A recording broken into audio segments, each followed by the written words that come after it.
presenting the transcription feature, Superman. Up in the sky, look! It's a bird! It's a plane! It's Superman!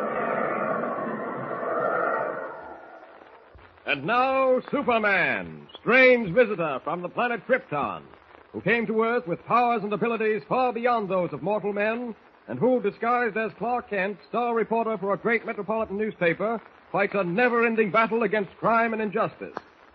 Mystery and adventure have filled the lives of Clark Kent and Jimmy Olsen ever since they started on a round-the-world cruise aboard the Clara M, last of the clipper ships. In our last episode, Jimmy accidentally overheard an argument between Teak Barnaby, peg-legged captain of the Clara M, and the crew, in which Barnaby revealed that before very long, he planned to take the ship by force and get rid of Kent and Jimmy. Jimmy was discovered eavesdropping, threatened with dire punishment by Barnaby if he dared disclose what he had heard to Clark Kent.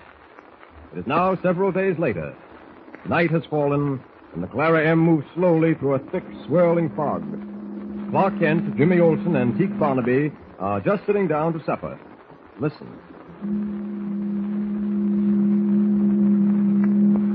Got on me for a squidgin-headed paupers if I've ever seen a fog as thick as this one before. If we're late to it, we'll not be coming out of this pea soup till dawn, if we come out of it by then. It sure is thick.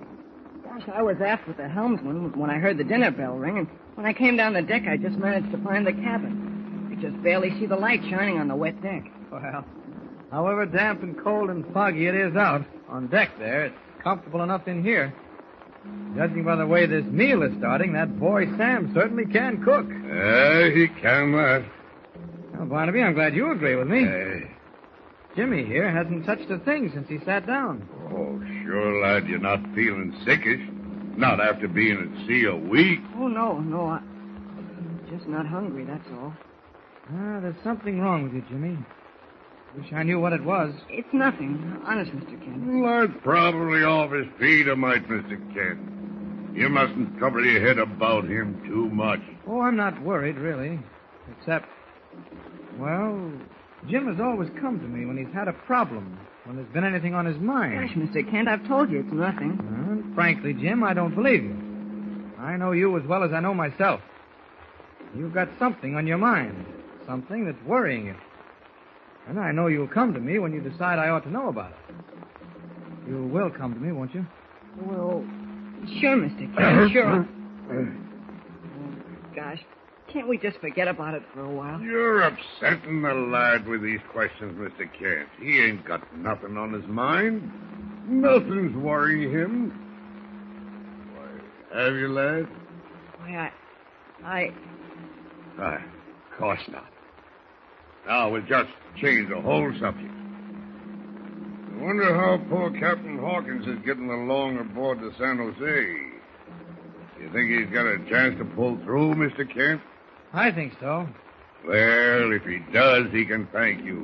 And you can lay to that. Took a mighty nerve to perform an operation the way you did, following the instructions wireless to you by the doctors of San Jose. It fair beats me, it does. Well, it had to be done, that's all. but it sure took you to do it. Gosh, you're just like Superman in a lot of ways. Why, Jimmy, this is too much. Comparing me to Superman, why, it's... Okay, go ahead and laugh. But you are like Superman. In some ways, that is. Lots of times I've seen you go right ahead and do something, well, dangerous, when you knew it had to be done. And that takes nerve. I'm afraid you overrate me, Jim. When it comes to nerve, well, we won't discuss it. Say, by the way, I haven't mentioned this to you because I wasn't sure I ought to, but I don't think it'll be violating a confidence if I let you in on a confession Captain Hawkins made to me before he was taken aboard the San Jose. Bite my timber. The confession, you say? Yes. You may recall that on the third day out, I discovered the helmsman was off his course. I remember it well. He was so far off his course, it couldn't have been no accident. No, and it wasn't. The helmsman was acting under orders from Captain Hawkins. You mean Captain Hawkins actually ordered him to steer the wrong course? Mm-hmm. Why would he do a thing like that? For a very good reason. You see, Captain Hawkins had been master of this old clipper ship for over 30 years. I guess, Barnaby, you know what that means. Aye. The captain gets to feel a real love for his ship. Exactly. That's the way Captain Hawkins felt about the Clara M. Eh? This, as you know, is the last cruise the Clara M will ever make. When we get back to Metropolis, the owner of my newspaper intends to make a floating museum out of her. Well, Captain Hawkins couldn't bear the thought of that. Gee, I think I begin to see what you mean. Captain Hawkins intended to sail her off to some remote part of the world, maybe, and...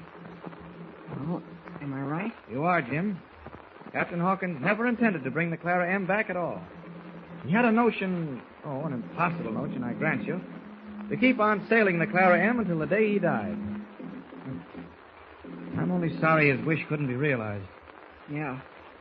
It does kind of make you feel sad. Hey. Well, we can't let ourselves get down low in spirits. Yes, Teak, you're right. I'll tell you what. What in the name of the seven seas was It that? sounded like Sam, the cook. We better go see what's happened. Oh, ain't no need for you to go, Mr. Kent, because I'm right here. And I'm staying here. I ain't never going back into that there galley. Stow it. What happened to you, cook? Yeah. You look as if you'd seen a ghost. He sure does. Oh, I ain't seen no ghost, but I sure did hear one. What are you talking about, Sam? What do you mean you heard a ghost? Oh, just this very minute, sir. Right outside the window of the galley, I heard the whistle. Whistler? Yeah, sir, Master Jim, it was a whistler, sure enough. Now, look here, cook. All this business about the whistler is just seafaring superstition. Get back to the galley. They say the whistler is a sailor what got himself washed overboard years ago, don't they, Captain? Aye, and but... they say he come back to have the ship, don't they? Aye, Well, then let me tell you, Captain, he's here right now. I heard him with my own ears. You can believe me or you can unbelieve me. I believe you, Sam. I've seen the Whistler. Gosh, Mr. Kent, now's our chance to get him if we work fast. You're right, Jim. If the Whistler does exist, he must be crawling around the Clara M right now. Come on. For where to, Mr. Kent? To the galley, Sam, and you're coming with us. Well, just so long as I got company, all right. The galley's the best place to start, I'll be bound. Heard the whistler right outside the window of the galley, did you? Yes, sir, Captain. I sure did. We'll soon find out whether you did or not, Sam. Here's the galley now, and Great day in the morning. what's the matter, Sam? It's gone. Lordy me, it's What's gone. gone, you woolly-headed porpoise? For the chicken I cooked for you and supper. It was sitting right there, piping hot. Well, evidently the Whistler is more human than we think. He certainly is if he can eat roast chicken. Hey, you're right. But we won't be doing no good just standing here. I'm going down to forecastle, rouse out the crew, and have them go over the ship from stem to stern. Wait, Huh? Or what? listen. What is it, Jim? I thought I heard... There it is.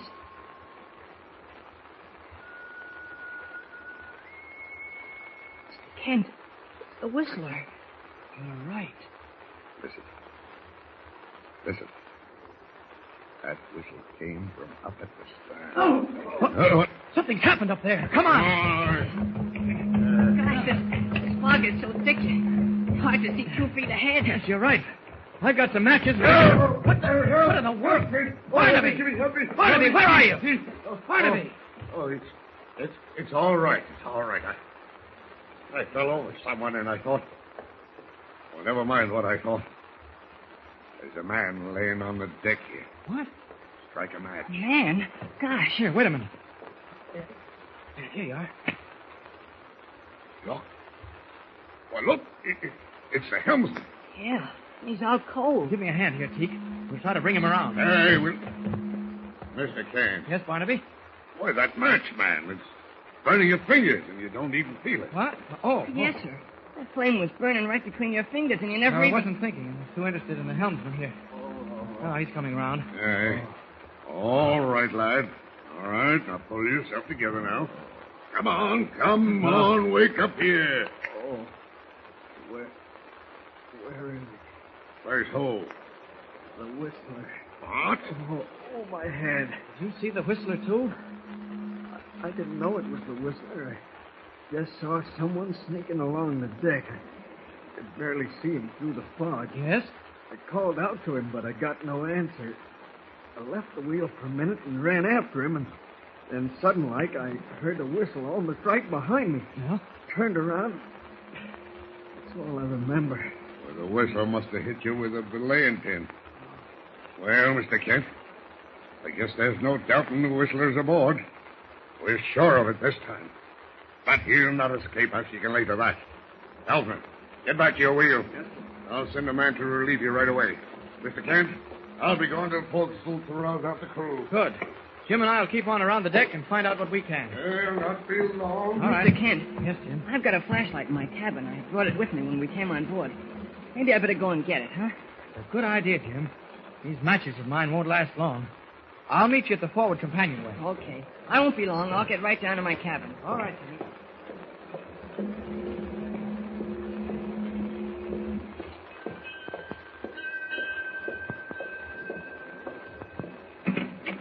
I won't bother to turn on the light here in the cabin. I know just where I put the flashlight. That's funny. It was right here in this top drawer. I'm sure I... What? Holy mackerel. What can that be?